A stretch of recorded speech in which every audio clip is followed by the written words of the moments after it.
नमस्ते, आप सभी का मेरे चैनल में स्वागत है। मेरा नाम हर्षिका है।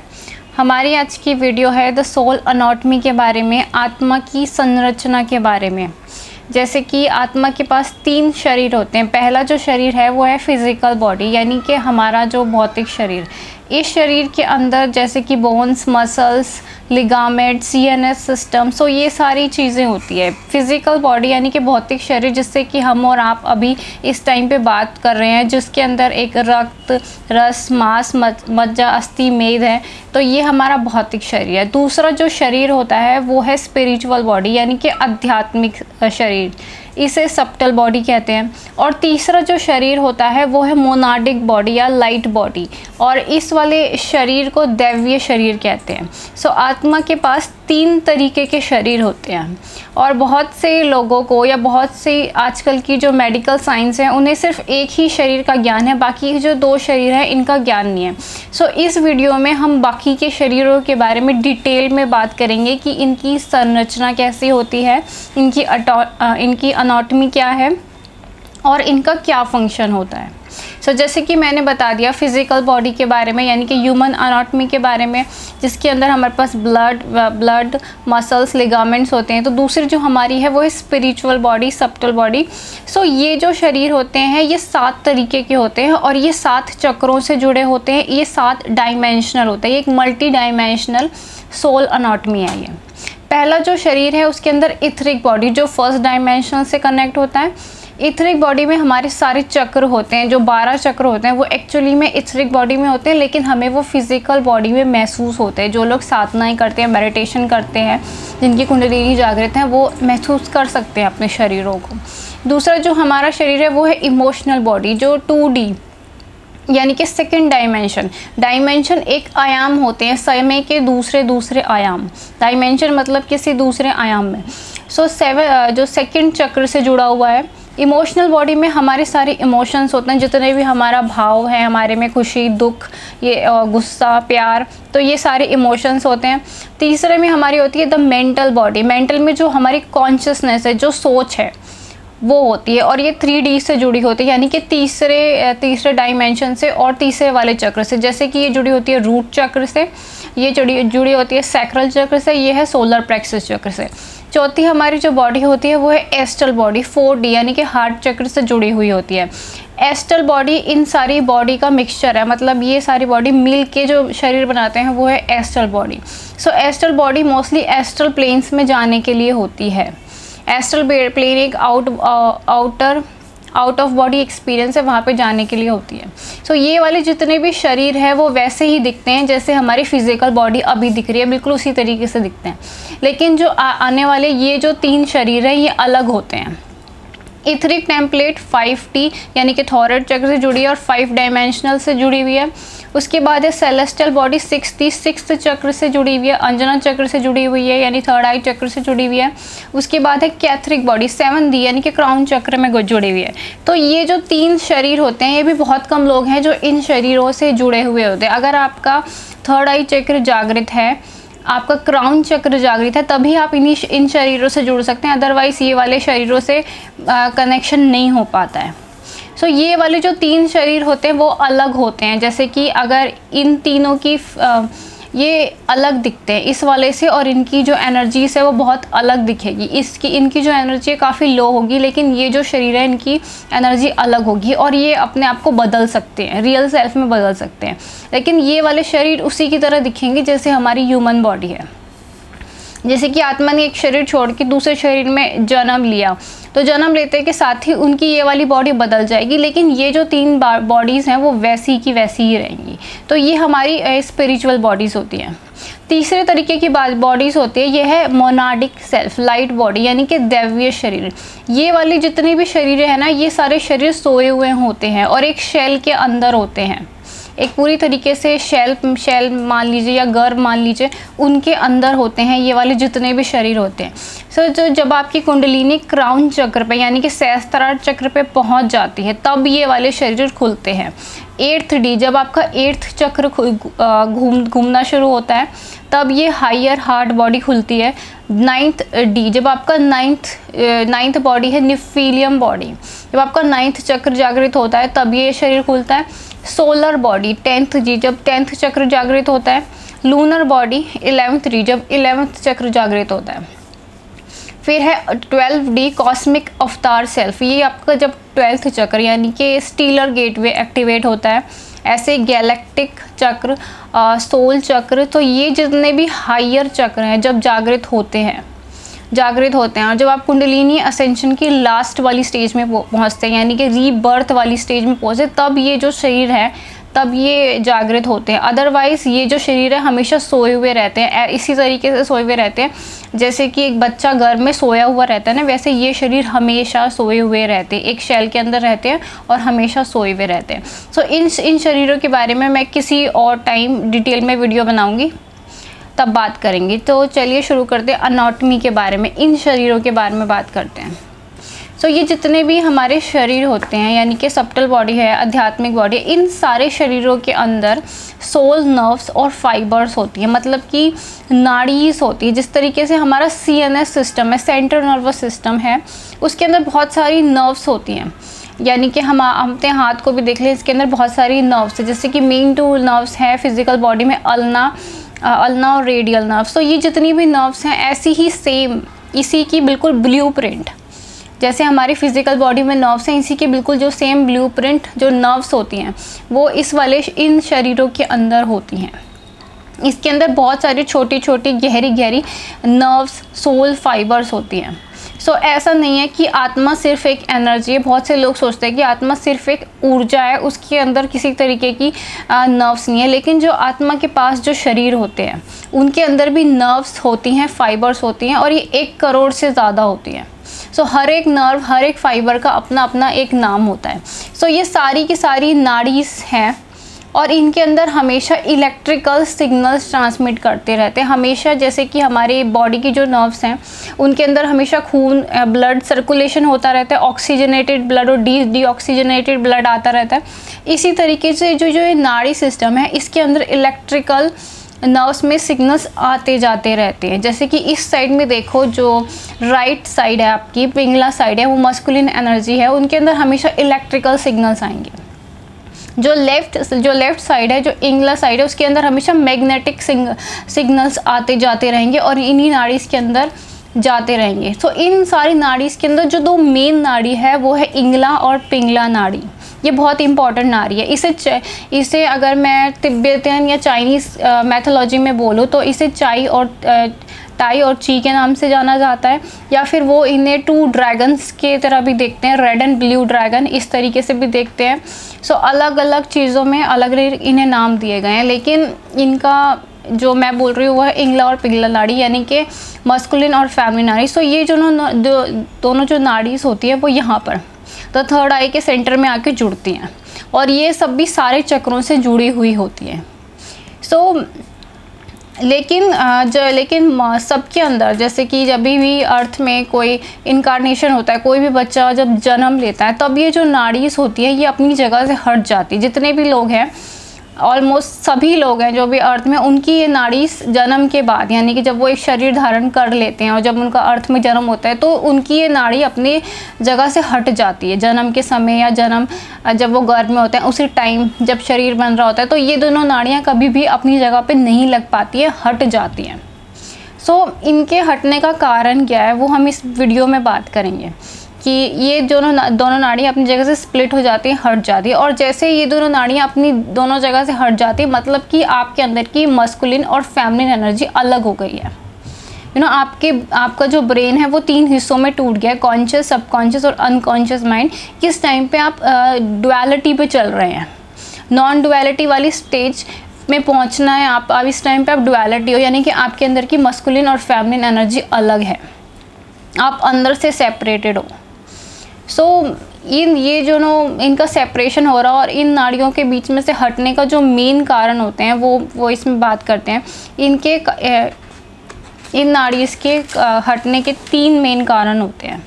ये जो इंगला और पिंगला नाड़ी है, दोनों जो यहाँ पे आके चक्रों में आके मर्ज होती है, जो सबसे पहला कारण है जिनकी वजह से हमारे अंदर की मस्कुलिन और फेमिनिन एनर्जी स्प्लिटेड है, यानी कि राइट हेमिस्फीयर ब्रेन और लेफ्ट हेमिस्फीयर ब्रेन दोनों अलग अलग चल रहे हैं, दोनों के अलग अलग डिसीजन हो रहे हैं। उसका मेन सबसे पहला कारण है DNA पैरासाइट्स। यानी कि जो ह्यूमन डीएनए है उसका जो 90% जो पार्ट है वो नॉन प्रोटीन है कोटेड होता है। उसके अंदर डीएनए में पैरासाइट्स आते हैं, जैसे कि पैरासाइट्स तो पता ही होगा। पैरासाइट्स एक ऐसे जीव होते हैं जो किसी के साथ भी चिपक जाते हैं, जिनके अंदर अपना खुद का बेनिफिट्स लेते हैं, पैरासाइट्स आते हैं। तो वो जो पैरासाइट्स, सबसे पहले जो डीएनए में आने वाले पैरासाइट आते हैं वो पैरासाइट एक टिक की तरह होते हैं, टिकल्स की तरह होते हैं। जैसे कि आपने डॉग्स के अंदर देखा होगा, डॉग्स के अंदर टिकल्स होते हैं, छोटे छोटे टिकल्स होते हैं। ऐसे डीएनए के अंदर एक पैरासाइट आता है जो एक टिकल्स की तरह होते हैं।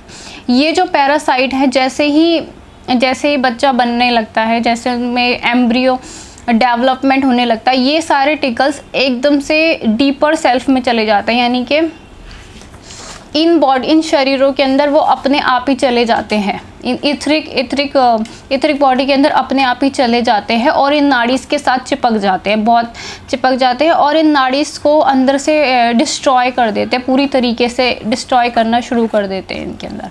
सो जब वो ऐसे डिस्ट्रॉय करना शुरू कर देते हैं तो ये जो मेन नाड़ीज़ है वो अपनी अपनी जगह से हट जाती हैं, सेपरेशन क्रिएट हो जाता है हमारे अंदर।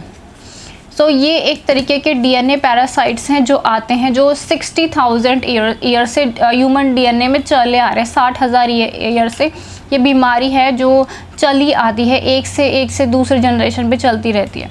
लेकिन जब हम कुंडलिनी असेंशन जर्नी पे जाते हैं, यानी कि जब हमारे अंदर की कुंडलिनी जागृत हो जाती है, वो क्राउन चक्र तक पहुंच जाती है, तब एक स्टेज आती है जिसे इथरिक सर्जरी कहते हैं और उसके अंदर ये सारी चीज़ें रिमूव होती हैं, जिसके बारे में मैं किसी और वीडियो में बताऊंगी, क्योंकि वो भी बहुत डिटेल्ड है। जैसे ये डिटेल्ड है वैसे वो भी बहुत डिटेल्ड है। दूसरा जो रीज़न होता है इन नाड़ियों के सेपरेट होने का, हमारे अंदर की सोल फाइबर्स के डैमेज होने का, वो रीज़न है जब हमारे अंदर की इमोशनल और मेंटल बॉडी डैमेज हो जाती है। इमोशनल यानी कि हमारी भावनाएं, मेंटल यानी कि हमारी सोच यानी कि थॉट्स। सो ये दोनों शरीर कैसे डैमेज हो जाते हैं, जैसे कि मैंने बोला था कि हमारे पास इतने सारे शरीर होते हैं। सो ये दोनों शरीर कैसे डैमेज हो जाते हैं, अगर किसी ने हमें मेंटली अब्यूज़ किया है या फिर इमोशनली अब्यूज़ किया है, मतलब कि कोई हमें बहुत फिज़िकली मार पीट रहा है, हमें बहुत ज़्यादा गालियाँ दे रहा है, हमारी इंसल्ट हो रही है, ह्यूमिनेशन हो रहा है, हमारे दिल में बहुत गहरे गहरे घाव हैं, दर्द है हमारे अंदर, ठीक है, और लेकिन हमने उन घावों का कभी इलाज नहीं करवाया, हमने कभी उसके अंदर कोई हीलिंग वर्क नहीं किया, हमने कभी अपने आप को हील करने की कोशिश नहीं की। जैसे कि क्रिस्टल हीलिंग करते हैं, चक्रास के क्रिस्टल से हीलिंग की जाती है, मेडिटेशन की जाती है, एनर्जी हीलिंग की जाती है। कभी भी हमने अपने अंदर के यानी कि हमारे जो दिल के अंदर जो घाव है उन्हें भरने की जब हम कोशिश नहीं करते, बल्कि उनसे मूव ऑन करने की कोशिश करते हैं।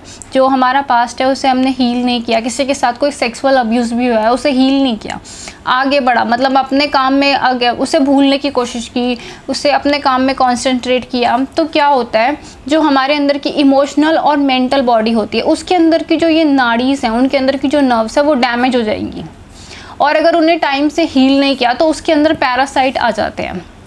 ये पैरासाइट एस्ट्रल पैरासाइट्स होते हैं।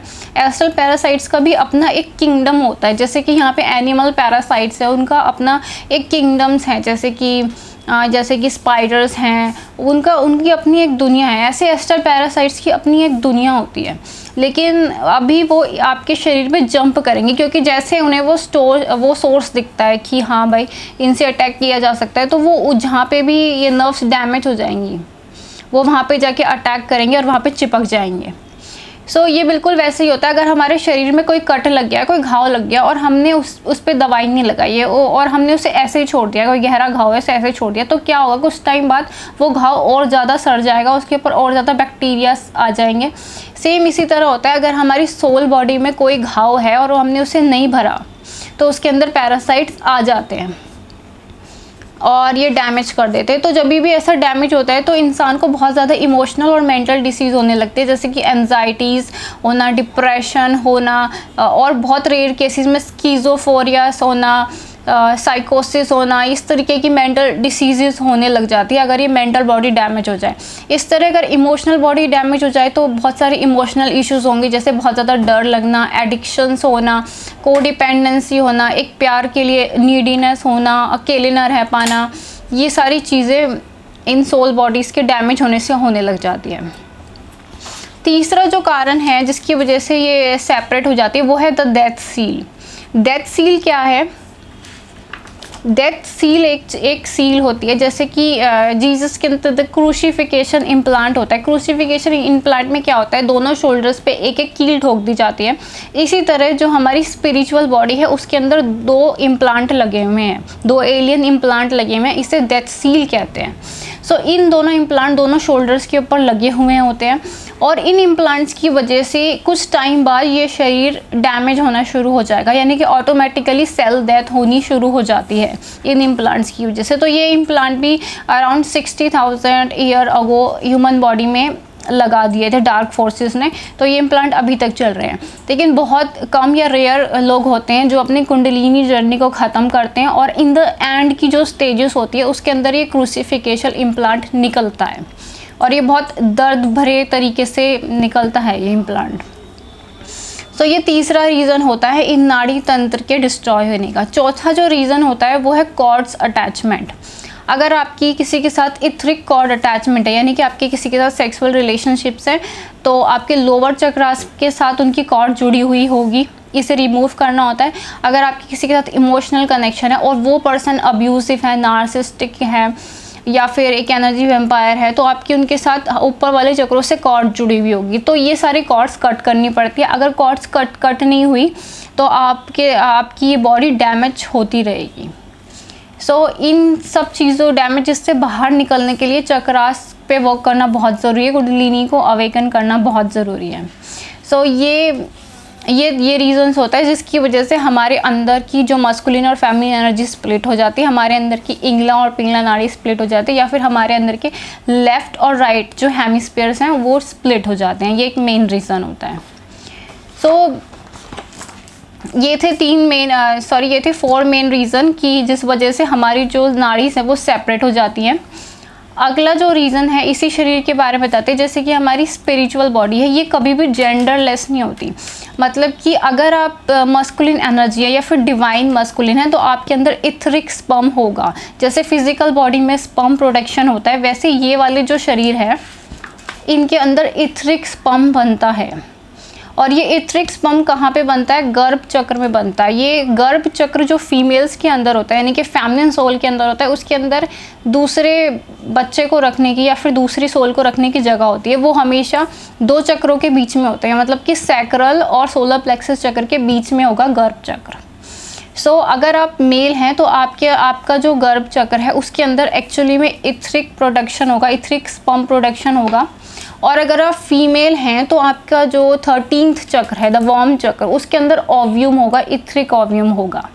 सो ये वाली जो सोल्स होते हैं कभी भी जेंडरलेस नहीं होती। बहुत से ऐसे लोगों को कन्फ्यूज़न होता है कि उन्हें लगता है कि वो एक मेल सोल है लेकिन वो फीमेल की बॉडी में है, या फिर ऐसा जेंडर कन्फ्यूज़न होता है कि किसी को लगता है कि वो बाहर से मेल की बॉडी में है, अंदर से वो फीमेल है। सो ऐसा होना पॉसिबल ही नहीं है कि अगर आपके अंदर फेमिनिन सोल है, अगर आपके अंदर इथरिक स्पर्म है और बाहर से अगर आपके अंदर इथरिक ओव्यूम है और आप बाहर से आप स्पर्म प्रोडक्ट कर रहे हैं, तो ये ऐसा होना पॉसिबल ही नहीं है। बहुत से लोगों को इस तरीके का जेंडर कंफ्यूज होता रहता है, हो जाता है कि हम मेल हैं लेकिन फीमेल की बॉडी में, हम फीमेल हैं तो मेल की बॉडी में है। तो एज अ स्पिरिचुअल लेवल ये होना पॉसिबल ही नहीं है, क्योंकि आत्मा सिर्फ एक एनर्जी नहीं होती। आत्मा के अपने बहुत सारे शरीर होते हैं, उनके अंदर बहुत सारे सोल, नर्व्स और फाइबर्स होते हैं, जैसे नाड़ीज़ कहते हैं, उनका अपना जेंडर होता है। तभी तो डिवाइन मस्कुलिन की सोल या डिवाइन फेमिनिन की सोल, इसीलिए तो डिफरेंस होगा। तो ऐसा होना पॉसिबल ही नहीं है। जैसे कि मैंने पहले बताया कि अंदर से आपके पास इथरिक स्पर्म है और बाहर से आपकी बायोलॉजिकल शरीर में ओव्यूम है या ओवरीज है, ये पॉसिबल ही नहीं हो सकता, ये संभव ही नहीं है, इम्पॉसिबल है एज अ नेचर की तरफ से। या फिर ह्यूमन सोल अनाटमी, जो मल्टी डायमेंशनल अनाटमी के बारे में जो मैं बता रही हूँ, ये होना पॉसिबल ही नहीं है। सो आपकी जो ये बॉडीज़ होती है इनके अंदर इथरिक स्पर्म और जो फीमेल्स की सोल होती है डिवाइन फेमिनिन, उनके अंदर इथरिक ओव्यूम होता है। और जो भी लोग एस्ट्रल सेक्स करते हैं ना, मल्टी डायमेंशनल सेक्स, उन्हें पता होता है कि अगर वो उनके हायर चक्रास अवेकन है और वो एस्ट्रल प्लेन में जा पा रहे हैं और वहाँ पे अगर वो जाके इंटरकोर्स करते हैं तो इससे एस्ट्रल बेबी क्रिएट होता है, जैसे स्पिरिट बेबी कहते हैं।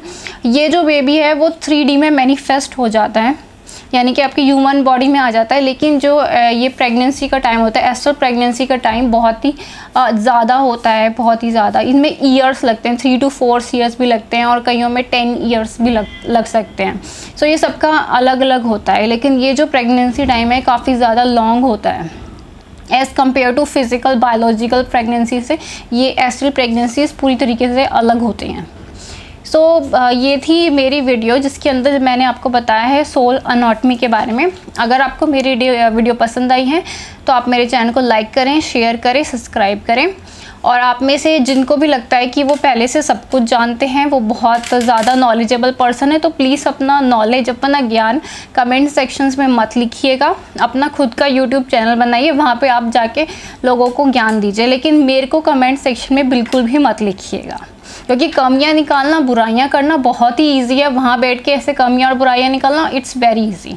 लेकिन एज अ मेरी पोजीशन में आकर अपनी कुंडलिनी जर्नी को कंटिन्यू करते हुए इंग्लिश हिंदी में वीडियोस बनाना ताकि आप लोग देख सकें, मेरे लिए काफ़ी डिफ़िकल्ट है। तो अगर आपको दिल से मेरा चैनल पसंद आए तो लाइक करें, शेयर करें, सब्सक्राइब करें। और अगर आप मेरी बुक पढ़ना चाहते हैं, क्योंकि अब मैंने अपनी बुक के 2nd वॉल्यूम में भी इन बॉडीज़ के बारे में बताया है, तो आप उसे अमेज़ॉन किंडल पे ख़रीद सकते हैं। और आप में से जो भी लोग प्राइवेट रीडिंग लेने में इंटरेस्टेड हैं वो मुझे ईमेल कर सकते हैं। Thank you so much for watching.